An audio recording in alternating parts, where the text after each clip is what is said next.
So this is inspired by some of the comments that I've received because um, I don't know. I had a spike where almost 300 people saw my 7,000 people saw my YouTube channel, and like 300 people watched one of my videos, which is great. I kind of feel like I never want that again, but who knows? Um, who knows? I'm not quitting or anything. Um, Basically, so um,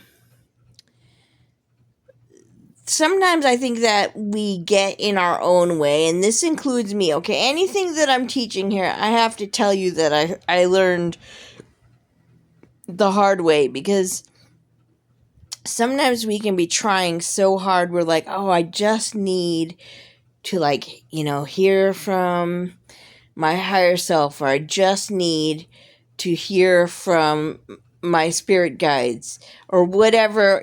Sometimes people are like, I need to hear from God. And that's valid too, because like in some traditions it's normal, and in some it's not. Like, it's like God is a blank wall um if you expect that, and that's probably a whole other video. But I think, like, sometimes we overcomplicate it for ourselves. So I'll just try to, like, explain. Basically, like, you can be hearing from the other side anytime that you're listening to, like, a lot of people call it the still small voice. It's very subtle. I will say right now, I'll give an example from myself. I missed it a couple of weeks ago. I was doing this task, and I just kept thinking, oh, should I swap these two things? I was doing some library work, and I was like, I don't know. I don't know if I should, like, swap out these two suggestions for, like, I do library suggestions. And I'm obsessed with it. It's like even more than a hobby for me. It's like sort of my library volunteer time, which I do online. And I just, like, kept thinking, I think I should swap these. I think I should swap these. Did I swap them? No, I didn't. Like, but I didn't even think. It was so subtle and so quiet that I didn't even think that it was my intuition. Now, what's a little easier is if you take intentional time. And I know it's hard to quiet the mind. I have practice. I'm not really a good meditator because, like, basically ADHD, but I have, like, kind of ways of, like, hacking meditation, let's just say. And I know how to, like, kind of quiet down and listen. I covered that on another video, so this is kind of like quiet down and listen part 2. Eventually, like, you have to practice. It's a muscle. All of this is done sort of like having a muscle in your head, or muscle memory in your head. And so it is something that it takes practice. But then I think that we psych ourselves out of it because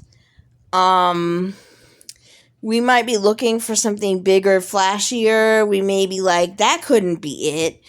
It's very quiet. And also, the main thing that I want to teach is that, like, when you ask a question, take the first thing that comes to mind. This is the most important thing I was ever taught about this. And I've been taught this in multiple different types of classes, so it's kind of across the board. It's like how it works. We could be thinking, that's too simple. I can't just take the first thing that comes to mind. But that really is what it is. The response is actually immediate. It's actually immediate, and may take a little bit of time for us to unpack because our brain has to unpack it, but it's very quick. It's very quick. The other side communicates very quickly. It's almost like it's quick like that because it's almost like a pre-verbal I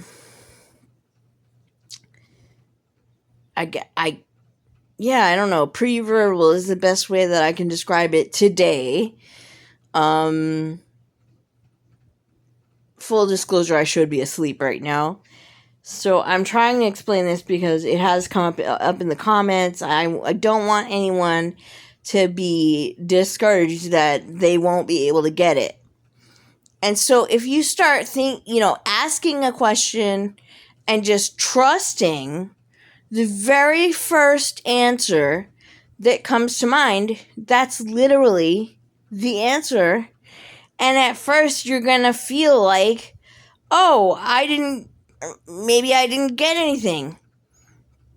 But the more that you realize the first thing that you get is the first thing, and then ask another question, go with the first thing. Ask as many questions as you want, and keep going with the first thing. And that's how you develop a dialogue. And I'm not going to be like, do it every day or else. I'm not really someone who does the same thing every single day for anything because of ADHD. I have to psych myself into doing a few similar things or whatever. But basically that's how it works. And they love questions. Spirit guides, your higher self, the other side, they love questions.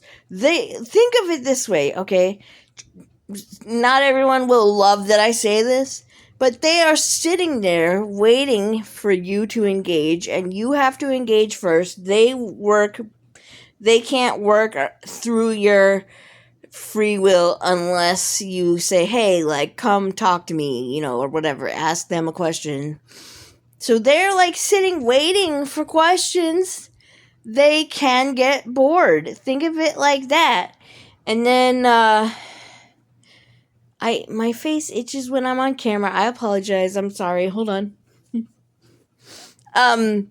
So think of it as like this is your bored friend who maybe also has ADHD if you have ADHD.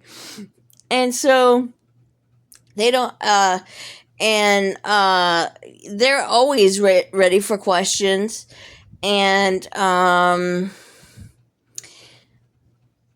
right now I think that really covers it. I'm open to any other questions or comments. I don't want this to go too long. And